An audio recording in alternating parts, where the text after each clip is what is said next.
I looked at the faded black and white photograph that had fallen out of my grandfather's old book. I recognized my grandfather immediately. He was dressed in an army uniform, and his cap sat on his head at a careless angle.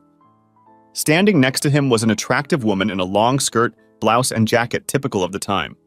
I looked at the back of the photo and saw the handwritten inscription. Grove and Doris, Hawaii, 1946. Grove was my grandfather's name, Grover Harrison. But to me, he was always just Pops. So who was Doris, I wondered? I knew it wasn't my grandmother. Her name was Patricia. I had never heard my grandfather mention anyone named Doris. Perhaps she was just his girlfriend from the war. I decided to ask him about it the next time I saw him, which was to be the same day. I put everything in place and headed for my apartment, which took up the entire basement of Grandpa's house. I had moved here at his insistence a few months ago when he went into a nursing home. The way he explained it made sense. He wanted someone to keep an eye on things while he was gone, and it would save me money. For several years now, my grandfather has suffered from a number of health problems. Fortunately, Alzheimer's or dementia were not among them. However, it had gotten to the point where he could no longer do the things he used to do, and since my parents had passed away, there was no one to take care of him the way he needed. Sure, he had cleaners come once a week and gardeners once a week to tend to the yard, but it wasn't enough. I did what I could, but during the week I worked. He needed constant care at this point, especially since he was now confined to a wheelchair all day long. It's not easy to move around when you're 99 years old, he said in his Minnesota accent. That's when things start to break down. So I showered, grabbed a snack, and headed to the nursing home. When I got there, I waved to the nurses at the front desk and signed in. "How is my grandfather today?" I asked Julie, the nurse at the desk. "Frisky as always," she said with a smile. I smiled back. "Did he try to stroke your ass again?" I asked. "Of course," she said. "He does it every morning when I bring him breakfast." I laughed and headed for his private room. "Hey Trey, come on in, son," he said when I knocked on his half-open door. That's me, by the way, Trey Harrison. I walked in and gave him a manly hug. "Hey Pops," I said. "How are you feeling this morning?" "Oh, I guess on a medium level," he said. We talked a little about various things, fishing, news, the general state of the union. Then I pulled out a picture. "What have you got there, son?" he asked. I handed him the phone and watched his face change. His face reflected a multitude of emotions, sadness, anger, and maybe a little guilt. He lowered his eyes and held the picture back out. "Where did you find this?" he asked. "She fell out of your old military handbook," I said.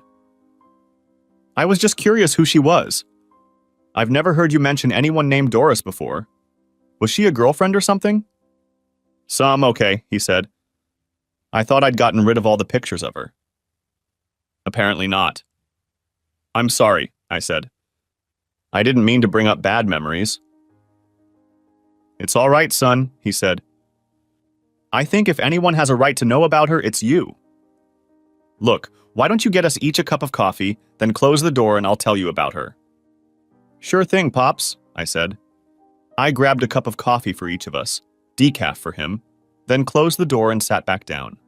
As I got up, I turned on the audio recorder on my phone, hoping I had enough space to record the whole thing.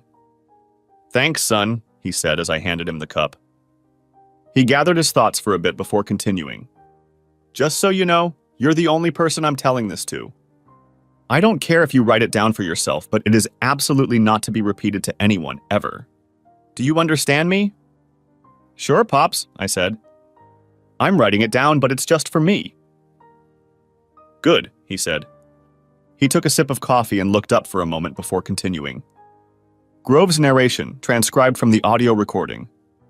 Perhaps I should start at the beginning. I was halfway through my junior year of college when the Japanese struck Pearl Harbor. Like everyone else, I went to enlist in the Army. Unfortunately, I was unable to do so because of my flat feet. They had never bothered me before, but I didn't argue. So I went back to school and got a degree in physics. After I graduated in 1943, I was approached by the government, if you can believe it. Said they needed my expertise for a new project. Apparently, my flat feet were no longer a problem. So I agreed and signed my name. I quickly went through officer candidate school, was promoted to second lieutenant, assigned to the Army Corps of Engineers, and was assigned to Project Manhattan. I was shocked when I was told what it was. Who would have thought of using nuclear material to build a bomb? It was an exciting time. I got to work with some of the most famous scientists of the time, including J. Robert Oppenheimer and Enrico Fermi. I learned more from them than I did during my entire college years. I was one of over 400 people at the Alamogordo test site when the first bomb test was conducted. We didn't even know if the damn thing would work. But it did, and the world changed that day. I was sent to Tinian, an island in the Pacific, where I was to help set and load the bomb that would be used on Hiroshima. We all hoped it would work and force the Japanese to surrender. The bomb did work, but they did not surrender. 3 days later, we sent another bomb, this time to Nagasaki. We all realized that the stakes were high. If the bomb didn't work, or if the Japanese didn't surrender, we would have to send our guys in to take the country by force. And if that happened, we knew the casualties would be extremely high. Fortunately, it worked. The next day, the Japanese offered to surrender. On August 12th, the United States said it would accept the surrender offer. In early September, the official surrender ceremony took place. I stayed on Tinian for a while and participated in the damage assessment of the Nagasaki attacks. I still have nightmares about it. It wasn't just the physical damage that tormented me, it was bad enough. I saw the survivors and what they had to face. Yes, I was proud that I helped end the war, but I wasn't proud that the 2 bombs I helped deliver to Japan killed over 100,000 people. That still bugs me to this day. I filed reports, and in February 1946, I was transferred to the unit that became Army and Navy Joint Task Force No. 1. About the time news broke about a Soviet spy group in Canada, causing a bit of a stir. I went to Hawaii and vacationed there for a while, and that's where I met her. She introduced herself to me as Doris Hastings, originally from Norman, Oklahoma. She was a delightful woman and very beautiful. We spent a lot of time together, dancing and kissing on the beach. Of course, she could do more than dance. The things this woman did with her mouth drove me crazy. We had what you might call a whirlwind romance, and we were married before a justice of the peace in April 1946. Later that year, I participated in Operation Crossroads, which consisted of 2 nuclear tests at Bikini Atoll. A third test was planned, but it was canceled. In 1947, I re-enlisted in the service and was assigned to a joint nuclear testing operation in Nevada. Doris and I moved to what was then the city of Las Vegas, as it was only an hour away from where the new test center was to be located. Believe me, it was nothing compared to what it is now. Anyway, we went on with our lives, and I thought everything was fine between us. But one day, coming home from a test site, I saw Doris's car parked at a motel on the outskirts of town. I think it was 1948. My memory isn't what it used to be. What was she doing there, I wondered? I could think of only one reason why she might have been at the motel, and it wasn't a good one. I stopped recording when the nurse knocked on the door. My dad and I looked up and saw a young woman enter the room. She walked up to my grandfather and smiled at him. "Are you ready for therapy, Mr. Harrison?" she asked. "Only if you take me," he said with a smile and a wink. I couldn't help but smile as I watched the old man flirt with the young nurse. She smiled back and unlocked the wheels and started nudging him towards the door. "I'm going to be a little busy for a while, son," he told me. "Come back tomorrow and we'll talk some more." "Sure, Dad," I said, hugging him goodbye. "Take care of my grandpa," I said to the nurse. "Sure," she said. I left the room and headed home. I went through his things, trying to find any information about this woman, but found nothing.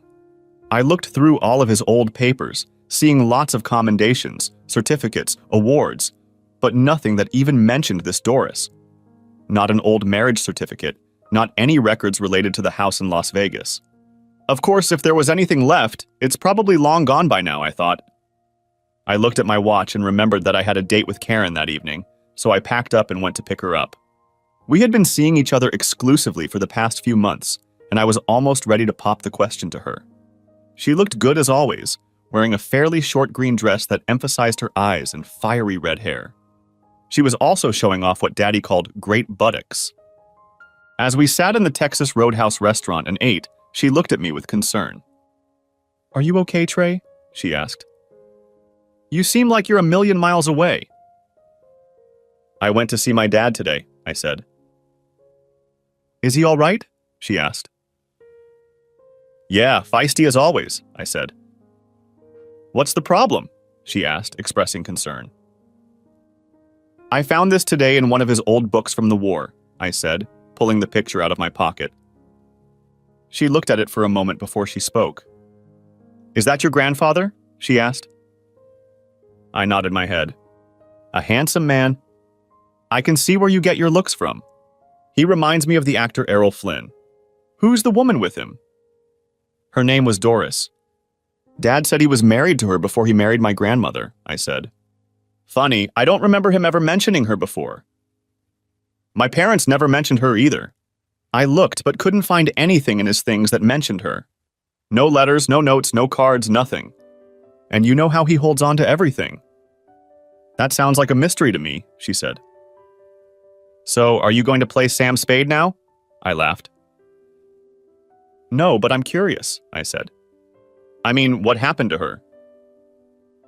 I have people I know who make a living searching public records, she said. I can make a couple calls and see what happens if that helps. If he was married to this woman, we should be able to find something. What was her name? He said it was Doris Hastings and she's supposedly from Norman, Oklahoma, I said. If there is something, I'm sure we can find it, she said. That would be great, I said. Thank you. You're welcome, she said with a smile. So, what did your grandfather do during the war? He says he was involved in the Manhattan Project, I said. Isn't that the group that dropped the bomb on Japan? She asked. I nodded my head. Wow, she said. Yes, I said. He's never talked about it before. I know he worked for the government until the late 60s and then went into teaching. That's where he met my grandmother.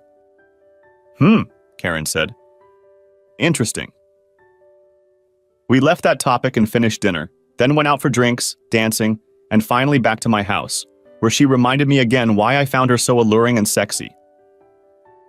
The next morning, she woke up early and headed upstairs to make us a light breakfast. I rolled out of bed and went upstairs after doing my morning chores and throwing on my robe.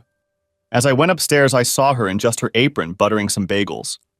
Pressing myself against her firm and appetizing rear end, I kissed her. Watch this, she said, laughing. She handed me a bagel, which I gladly accepted. I poured each of us a cup of coffee, and we sat down to eat in the breakfast nook. Why are you up so early? I asked. Well, I need to get home to get ready for work, she said. I knew she worked at the DMV office. Her job had her in front of people most of the day, renewing car registrations and the like. Why don't you move some stuff in here so you don't have to leave so early? I asked. Trey, that sounds almost like a commitment, she said with a smile.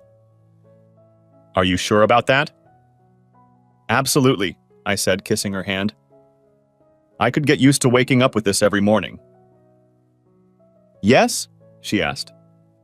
Well, you know what they say about redheads, right? You've never seen me lose my temper.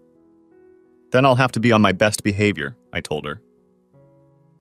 Damn right, she said with a smile. I guess we could try it if you really want to up the ante. So, what's on your plate tonight? I have a server installation this morning, I said.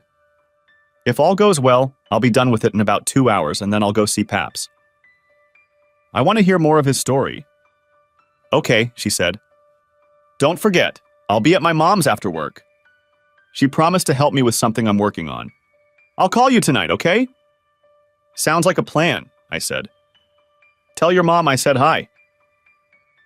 I will, she said. Mom really likes you, you know. Yeah, I like her too. She reminds me of you for some reason, I said, making her laugh. Are we still working this weekend? She asked. Remember when you promised to take a rematch from me at the miniature golf course? Sure, I said. Maybe we can visit Daddy if you want. Of course, she said. You know all he does is look at my feet, right?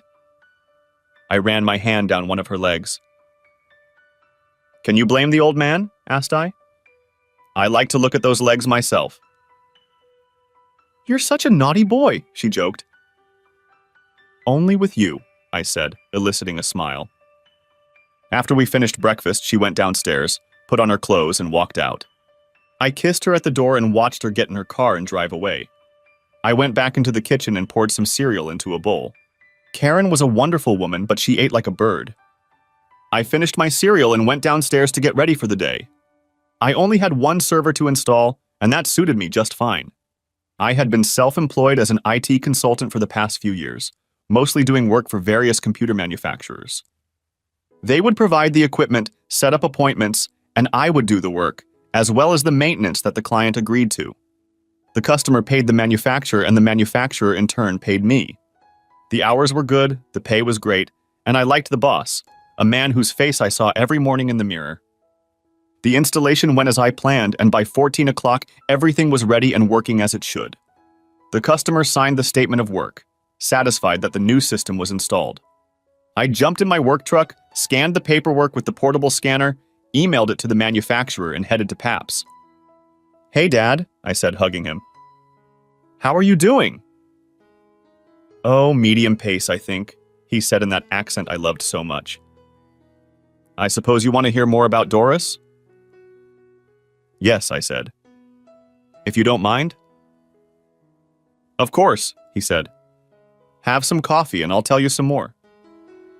I poured each of us a cup of coffee and put his cup in the holder attached to his chair. I sat down and started the recorder. "So where was I?" asked Pops. "You just saw Doris's car for the first time at the motel," I said. "Oh yes," he said. He closed his eyes and thought for a moment before continuing. Grove continues his narrative. "After seeing Doris's car outside the motel that first day, I went home distraught. She had never let me know that she was unhappy in our marriage. She was always loving and warm. I didn't even realize there was a problem. I guess, I thought. I guess it's true that the husband is always the last to know about these things. I knew I needed to get more information before I did anything rash. First, I needed to act normal, and that wasn't easy. I was hurt, humiliated, and more than a little upset. It would be very difficult for me to react normally to her if she was actually cheating. I also knew I had to take decisive action, given the delicacy of my position. Something like this could be used against me by a hostile foreign power. I had gone through all the security briefings and had heard that this was the kind of thing the Reds like to use as blackmail. I took out the phone book and looked up private investigator. I called one named James Ham and spoke to his secretary. She put me through to him and I made an appointment with him for the morning. The next call was to my boss. I explained the situation to him and he agreed that I needed to deal with it, so he gave me the day off. Shortly after I finished talking, Doris drove up to the house. She came in with a bag of groceries and set it on the kitchen table. I looked closely but didn't see anything unusual. Her clothes looked fresh, her makeup wasn't messed up, and her hair looked as good as the last time I saw her. She came over and kissed my cheek, and I didn't smell anything strange. "So, how was your day?" she asked. "Okay, I guess," I told her. Even though she was my wife, I was forbidden to give details of my work, so I often spoke in generalities. Just taking care of things as they come. "How about you?" "Same thing," she said. "Did some shopping, then went to the store and got something for dinner." "So you didn't go anywhere or meet anyone today?" I asked. "No, nothing else," she said. Why? I couldn't believe it. She had just lied to my face. How long has she been lying to me like that, I thought. "Oh, nothing, I'm just curious, that's all," I said. Shit. Shit. What do you have in store for tomorrow?" "Probably the same," she said. "I bet it is," I thought to myself. I changed into civilian clothes and joined her at the table for dinner. After dinner, we took some sherry and sat down to watch television. We had bought one of the first mass-produced televisions, an old RCA. In those days, there wasn't as much exciting stuff as there is today, but we enjoyed the old craft television theater. Milton Berle was a favorite of ours too, and I always liked the old Superman and Life of Riley series. The old hidden camera came out around that time too, I think. They don't make those anymore, I'll tell you that. Anyway, we watched a little TV and then went to bed. It was hard for me to try to be the same with her that night, but I managed.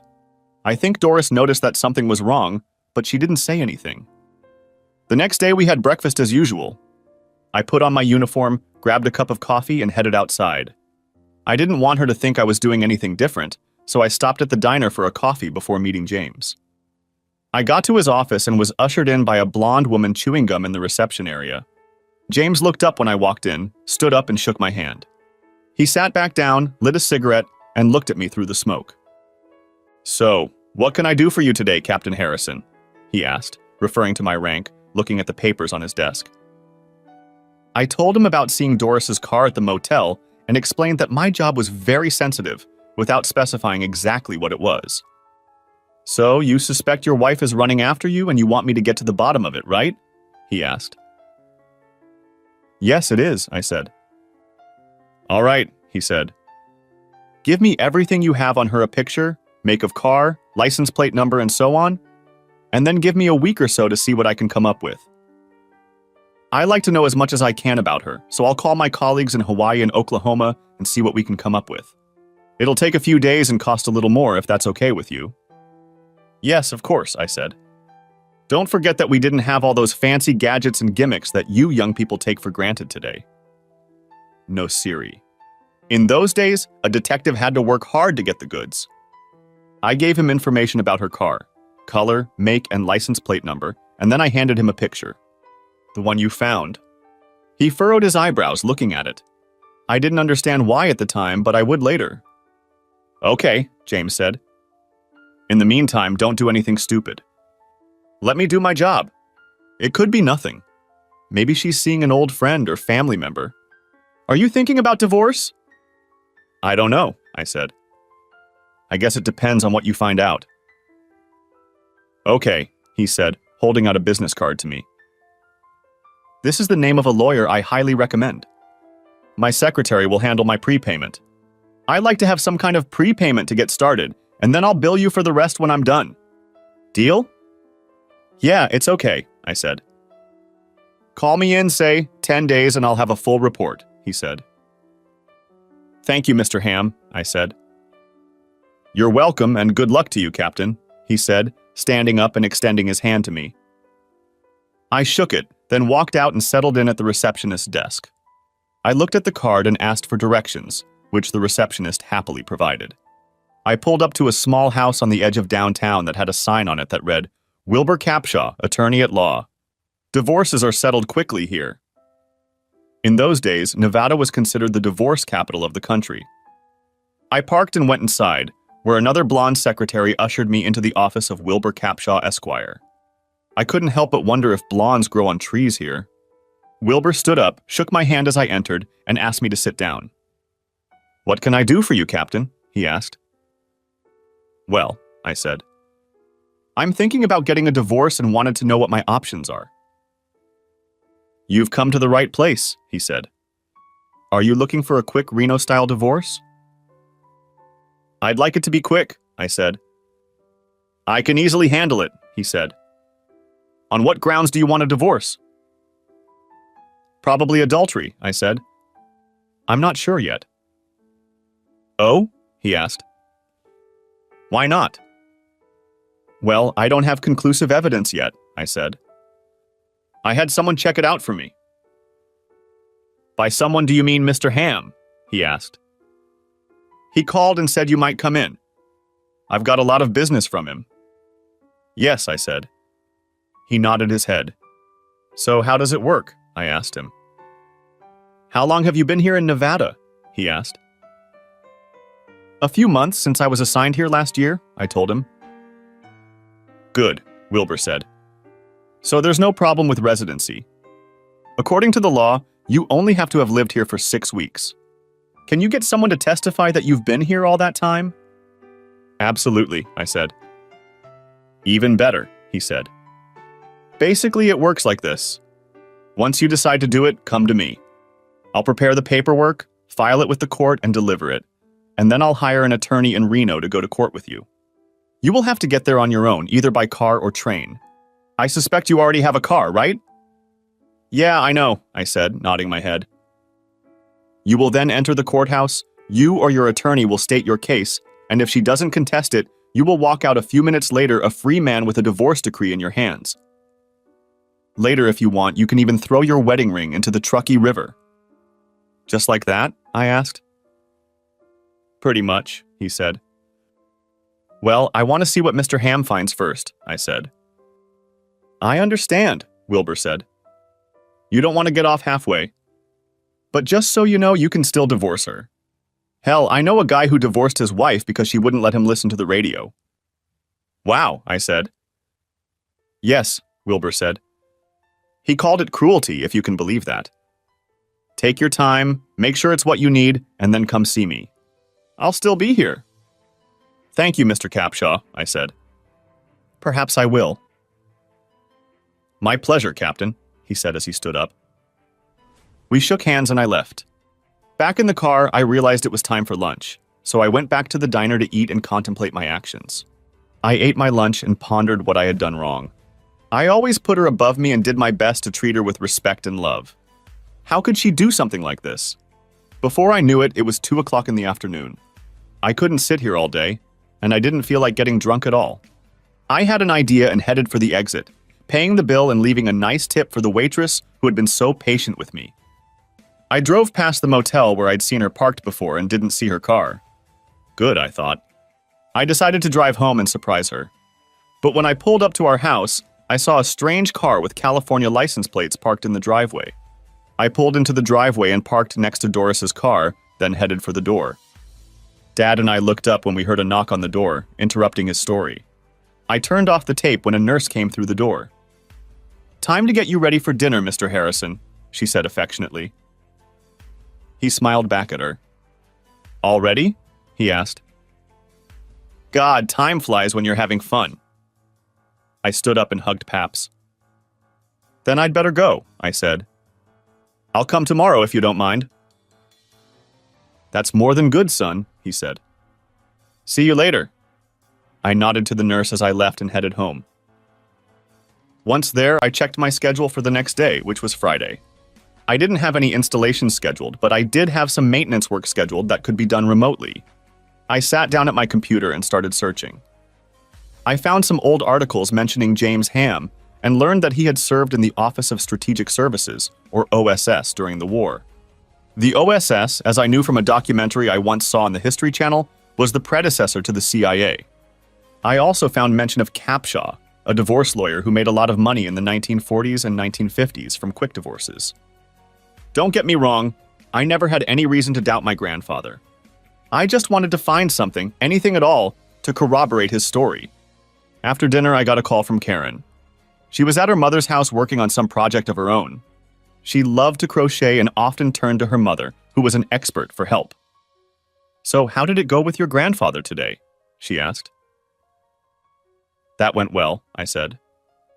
I'll probably come by tomorrow afternoon when I'm done. Okay, she said. Don't forget we have a date tomorrow night. How could I forget something like that? I asked. To this, she giggled. By the way, my mom said to say hi to you, she said. I heard her mom in the background yell out, "Hi, Trey!" I laughed. Say hi to your mom, I said to Karen. I heard her turn to her mother. Trey said to tell you hi, Mom, she said, and turned to the phone again. By the way, Trey Harrison, she began. I love you. I know I don't tell you this as often as I should, but I love you. I love you too, Karen, I said. Karen had been hurt a lot in the past, and she wasn't the type to express love on short notice. I felt truly blessed that she felt as if she could say that to me. And in fact, I really did love her. I'll see you tomorrow night, okay? She asked. I'll see you then, I said. We said goodbye and ended the conversation. The next day I finished work earlier than I had anticipated. I checked my schedule for the next week, sent in my timesheets to get my paycheck, and went to see Paps. I wanted to hear the rest of his story. When I arrived at the nursing home, I said hello to Julie, who smiled as I checked in, and then went to his room. I gave him a proper hug and poured them each a cup of coffee, placing his cup in a coaster. So, how are you doing with that redhead? He asked. What's her name? Karen? Yes, Dad, this is Karen, and things are going really well between us, I said. Are you thinking about marrying her? My dad asked. I nodded my head. I think so, Pops, I said. He nodded his head and smiled. You know, I wouldn't mind if you wanted to move it to the old place, he said with a wink. You mean living in sin? I asked sarcastically, feigning shock. He laughed. I may be old, but I'm not stupid, he said. She's a good influence on you, son. And I know your grandmother would approve too. Thanks, Dad, I said. I just wish Mom and Dad were still here. He smiled and patted my knee. I know, son, he said. I do too. But it's time for you to look to the future. And I think Karen should be a part of that future. But that's not why you're here, is it? I smiled. He leaned back and closed his eyes for a moment. Let me see, where was I just now? You just pulled up in front of your house and saw a strange car out front, I said. Having read several stories on the internet, I was well aware of the ordinariness of the strange car outside the house, as many authors had included it in their stories. Oh yeah, he said. He gave me a moment to start recording before continuing. I parked the car and took a deep breath before entering the house. What will I find there, I thought to myself. Will she be in his arms? Would they have sex in my bed? I worked up the courage to get out of the car. I entered the house not knowing what I would find there. When I went inside, I saw a tall, well-built man in a dark suit sitting on a couch. He stood up when I came inside. Doris was in the kitchen making dinner. She came out when she heard the door open, and I saw her wiping her hands on the apron she wore over her house dress. Grove, you're back early, she said. I was just starting dinner. Please meet my cousin Michael J. Smith from Ardmore, Oklahoma. Mike, this is my husband Grove. The man held out his hand and I reluctantly shook it. I noticed the lipstick residue on his lips and noticed the small scar across his right cheek. Nice to finally meet you, he said in flawless English. I thought that being from Oklahoma, he might have a slight Western accent, but that was not the case. That struck me as rather odd. But then again, I didn't meet people from Oklahoma that often. Nice to meet you, Mike, I said.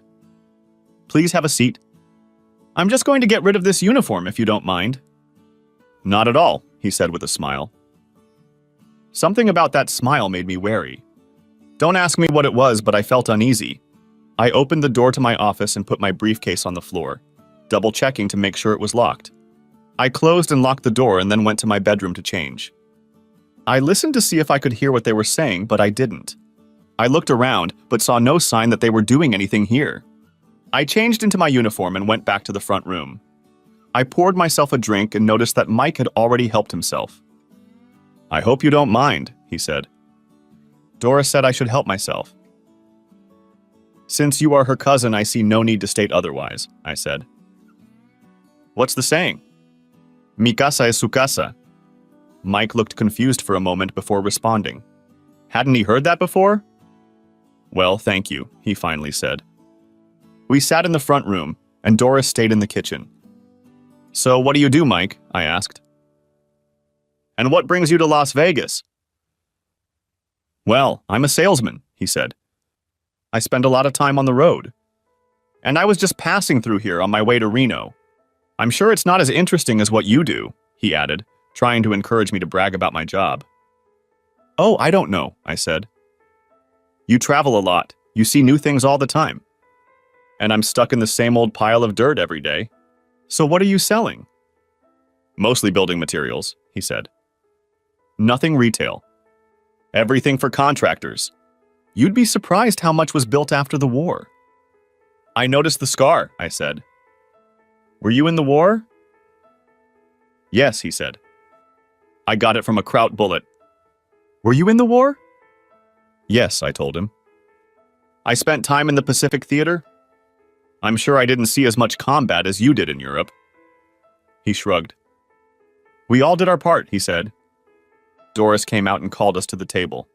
We sat and ate, and I think I studied them almost as much as they studied me. I couldn't help but wonder if they were really cousins, or if it was just a story they'd told me to throw me off. When we finished, Mike stood up and kissed Doris on the cheek. I noticed the way she looked at him. Something about it didn't feel right. It was delightful, he said. We'll definitely do it again. He turned to me and held out his hand, which I accepted. I should be going now. Thank you for letting me share dinner with you, Grove. It was a pleasure to meet you. Likewise, I said. After he left, I helped Doris clear the table, and then, after pouring each of us a drink, I sat down in the front room. "Nice guy, your cousin," I said as she sat down.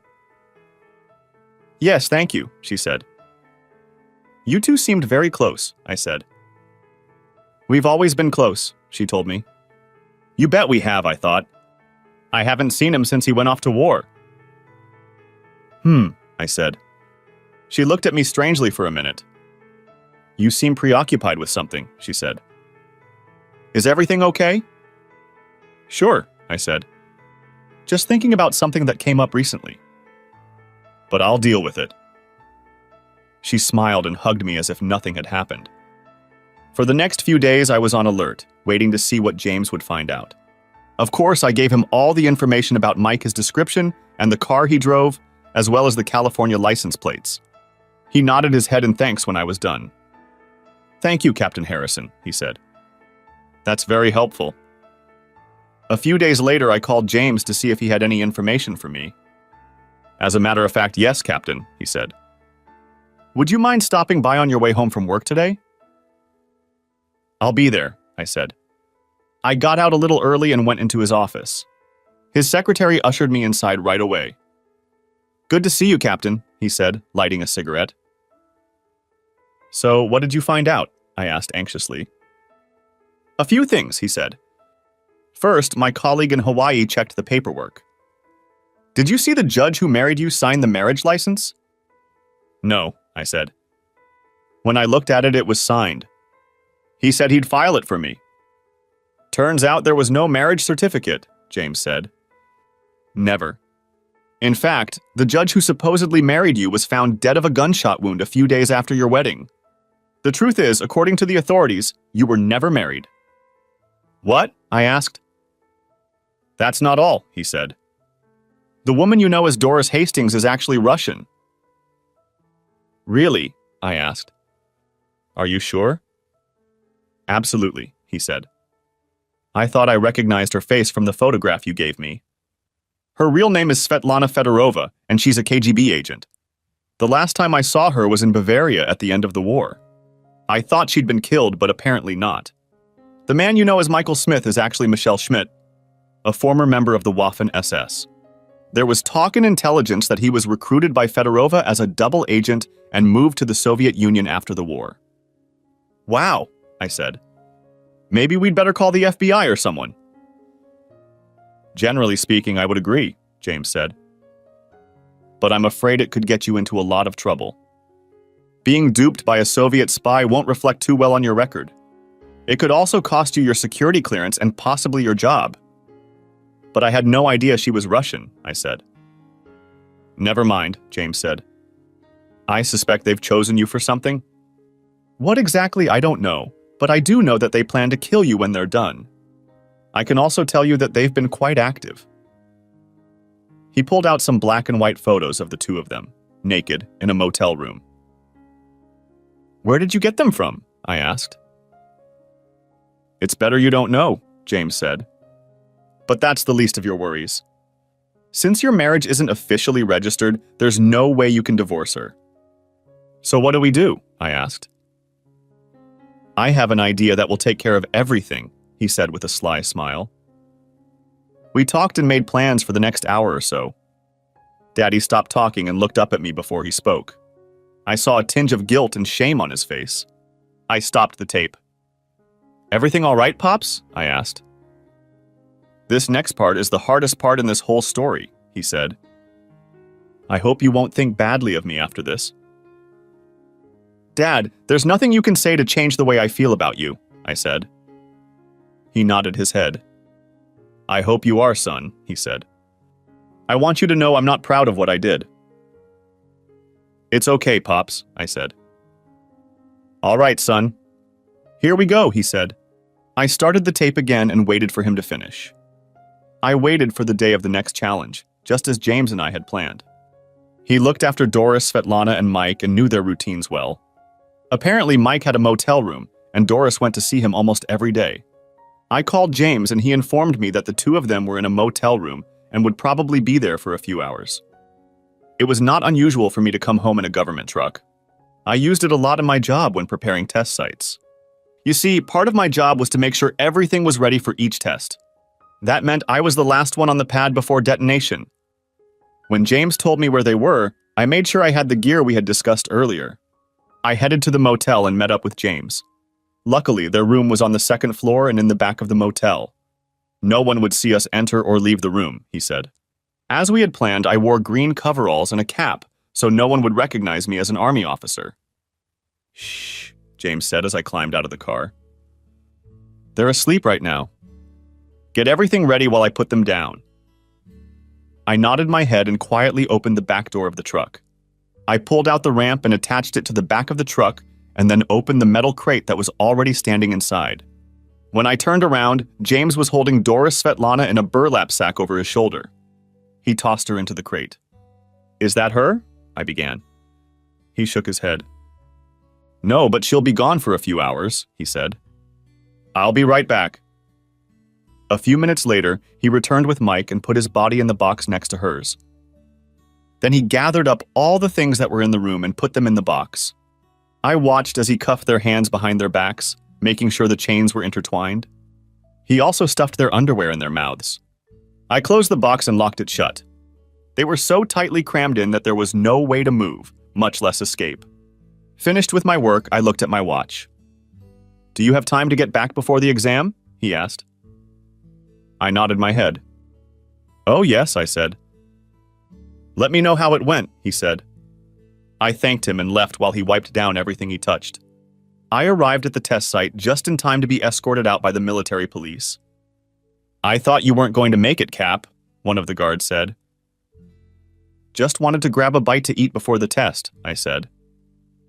They quickly peered into the back of my truck and waved me over. Take care, Cap, the guard said and saluted. I saluted him back and headed inside. I made my way to the tent where the weapons were being prepared for testing. After finishing my part of the job, I sent everyone else on their way as usual. Fortunately, I was able to park my truck so that my movements would not be visible from the camera set up a few miles away. After making sure everyone else was gone, I drove the truck up to the tent, opened it, then lowered the ramp and took the dolly. It took some fiddling, but I managed to center the crate on the dolly. It wasn't easy, let me tell you. Doris Svetlana didn't weigh that much, but Mike weighed as much as I did, if not more. I finally pulled out the box under the scaffolding that held the weapon and noticed that there was a metal plate running along the scaffolding underneath the bomb, probably to support the structure. At least it was hiding what was under the weapon, which was all I cared about. I unlocked the crate and opened it slightly. They started to wake up and blinked their eyes a few times before they recognized me. They were both very surprised to see me when I knelt down over them. So, I said, I understand you wanted a good look at our atomic technology. Well, here you go. It's really not much more powerful than the bombs we dropped on Hiroshima and Nagasaki, but it'll do. If it's any consolation, you won't feel a thing when it goes off. 1 second you'll be here and the next you'll be gone. That's it, I added, snapping my fingers. I realized that Doris Svetlana wanted to say something, so I pulled the gag out of her mouth. You imperialist pig, she hissed. I shoved Mike's underwear back into her mouth and laughed. You lying, cheating communist bitch, I said in reply. I know all about you and Comrade Schmidt. You have about 15 minutes to come to terms with what you commies worship. By the way, I want a divorce. Goodbye and enjoy hell. Her eyes widened as I slammed the drawer shut and locked it shut. I knew there was no way they could escape. After replacing the cart, I removed the tarp tent and stuffed it into another metal box, then loaded it into my truck like I always did. I took one last look around and then left the site the same way I came in, just like I always did. My hands were shaking and everything inside was shaking. When I reached the guarded observation deck, I took a few deep breaths and calmed down a little before I parked the truck and stepped inside. I joined the rest of the observers, grabbing my protective gear, and we took the usual precautions. Soon I heard the countdown and realized that in a few seconds all hell would break loose. And so it did. I knew that Doris Svetlana and her accomplice had already vaporized and would never be seen or heard from again.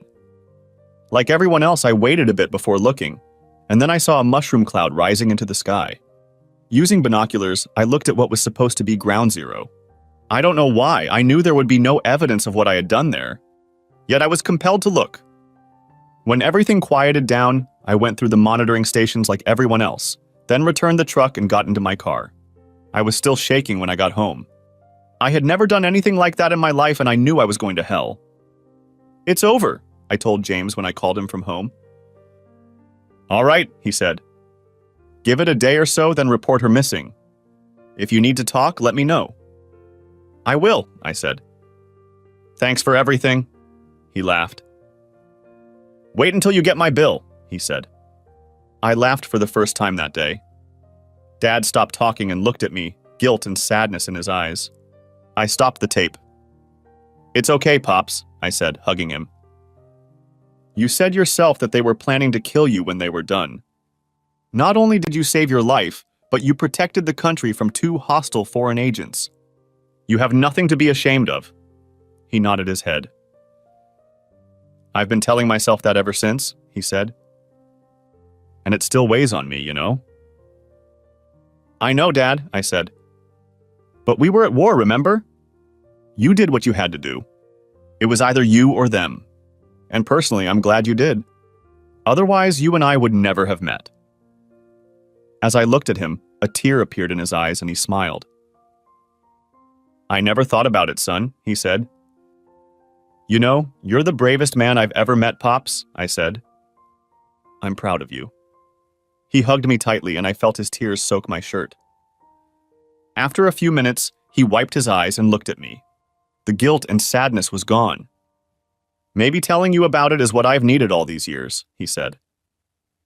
"I've been carrying it around ever since." "I'm curious," I said. "What happened next?" "I waited a couple days and then filed a missing persons report," he said. "They came back a few days later and said her car was found at a motel, but they found no sign of her. They said she may have met someone and left with them. They said I'd probably never hear from her again." We both laughed. "That would have been one hell of a phone call," I said, making him laugh out loud. "What happened after that?" "A few months passed, and at James's suggestion, I went to Capshaw's," he said. "James and I decided it would be best for me to act like the marriage was real, even though we knew it wasn't. Capshaw filed for divorce, citing being abandoned. I drove to Reno, and in a few minutes it was settled. On the way out of town, I stopped and threw the ring into the Truckee River as he had suggested. For the next few years, I was halfway expecting federal agents to come to me, but they never did. In the 1960s, I retired from government service and took a job as a teacher. That's where I met Patricia. The rest is history." "How did she keep in touch with her superiors?" I asked. He shrugged. "I don't know," he said. "And I never found out. I guess it doesn't matter now, does it?" "I guess not," I said. Our visit was interrupted when a nurse knocked on the door. She came in and announced that it was time for dinner, and I said goodbye. "Be sure to bring your charming girlfriend to us," he told me. "I will, Dad," I said. "Maybe tomorrow if you don't mind." "I'm looking forward to it," he said. That night, Karen and I went out for dinner, drinks, and dancing. She took a few things with her, including a large paper bag with something inside that she said was a surprise. Later, after we made love in my apartment, she turned to me. "Are you okay, Trey?" she asked. "Yeah, why do you ask?" I asked her. "Well, it just seems like you're a million miles away," she said. "What's on your mind?" "I stopped by to see Dad today," I said. "He told me the rest of his story." I briefly remembered what he'd told me. "Wow," she said. "Remind me never to get on his bad side." I chuckled. "We'll go see him tomorrow, maybe after I kick your ass on the miniature golf course?" "Sure, if you want," I said. The next day we played a game of miniature golf, and yes, she beat me. And no, I didn't let her. She would have realized that right away. Later, we went to Daddy's house. She took her bag with her and carried it to the nursing home. His eyes lit up when he saw us coming in. "Hello, young lady," he said as she hugged him tightly. "I have something for you," she said, holding out a paper bag to him. He opened it and pulled out a plastic blanket container that contained an Afghan. She helped him open it and pulled out the Afghan. I just finished these the other day, she said. I know you like Afghans, so I made one for you. He smiled, holding it in his hands. It's wonderful, he said. Thank you, I really like it. He turned to look at me. Son, if you don't marry this girl, I will, he declared. You're right, Pops, I said. I took one of Karen's hands in mine and knelt down in front of her, right next to Grandpa. I looked into her eyes. Karen, I said, I love you madly, and I want to spend the rest of my life with you. Will you marry me? She looked surprised at first, but then she smiled broadly. She put her arms around my neck and kissed my face. Oh yes, Trey, she said. I'm going to marry you. I love you so much. I love you too, I said. We heard clapping from the door, and when we turned around, we saw several nurses clapping and smiling. Dad joined in too. A couple months later, we were married, and the nursing home brought my grandfather to the church so he could celebrate with us. He handed me an envelope containing first-class airfare to Las Vegas and a reservation at the best hotel. After a few months, his health deteriorated so badly that he was moved to the hospice wing of the nursing home. Karen and I spent as much time with him as we could. I could see that although his body was shutting down, his mind was still very active. I could also tell that he no longer felt any guilt for what he had done. On my last visit, he was sane enough to tell me that he had made his peace with God and was ready to join his beloved Patricia. Don't cry for me, son, he said quietly. We'll be together again. I promise. I love you, son. I hugged him as he let out his last breath. I couldn't hold back. I cried. I love you too, Daddy, I said between sobs. As I looked up at his face, I saw the easy, mischievous smile I had grown to love since I was a child, and I knew he was in a better place. Karen came into the house and hugged me as we both mourned his passing. He was buried in uniform with full military honors next to his wife, Patricia. The honor guard carefully folded the flag that draped his coffin and handed it to me along with a salute. He had fought for his country and deserved all the honors due him, I thought. A few days later, I received a letter from his lawyer asking me to stop by his office. I was curious to know what he wanted, so I went. Your grandfather left you everything, the lawyer said. The house, the money, everything. All in all, it's a substantial sum, even after his last expenses. If you'd like, I can assign you a financial advisor to help you manage it. He also asked me to give you this, he added, handing me a large, sealed envelope that looked rather old. It's been stored in my safe for several years now. Don't ask me what's in it because I have no idea. Your grandfather said it could only be opened after he died. Thank you, I said. And yes, I'd like to meet with your financial advisor, I added, seeing the rather substantial amount of money Dad had left behind. I didn't open the envelope until after I got home. I was shocked at what I discovered. It seemed Pops had kept everything, including a copy of a report written by James Ham and a yellow divorce certificate declaring him free from one Doris Harrison, née Hastings, on the grounds of abandonment. There was even a photograph of the house in which they lived. That night, Karen and I went through it all, shaken. I guess everything my dad had told me was true. The last sheet turned out to be a photocopy of some old official report in Russian. It seemed to be something from a giant stash of documents issued by the old Soviet KGB. It had an English translation attached to it. As far as I could tell, it was a series of field reports by a certain Svetlana Fedorova, in which she informed her superiors in Moscow that she suspected that her target, that is, the Pope, might know her real identity. Her early reports stated only that she had become intimate with a man very familiar with American atomic weapons work. She never called Pops by name, but it was clear that she was frustrated that she could not get anything useful out of him and told her superiors that all he wanted to do was have sex and watch capitalist television. Later dispatches revealed even more frustration. Her superiors were telling her that she should be more aggressive in her actions. In the last dispatch, she reported that she and Michelle were planning something drastic. I'll deal with him at the first opportunity, she told her superiors. Karen and I had a good laugh about that. The KGB report said that neither Fedorova nor her German-born assistant were ever heard from again. They even speculated that the two had run off to get married, but they just couldn't be found. The operation was stamped deceased. They have no idea, I said, making Karen laugh. Thanks for watching, I hope you enjoyed it, so subscribe to my channel and watch the next video.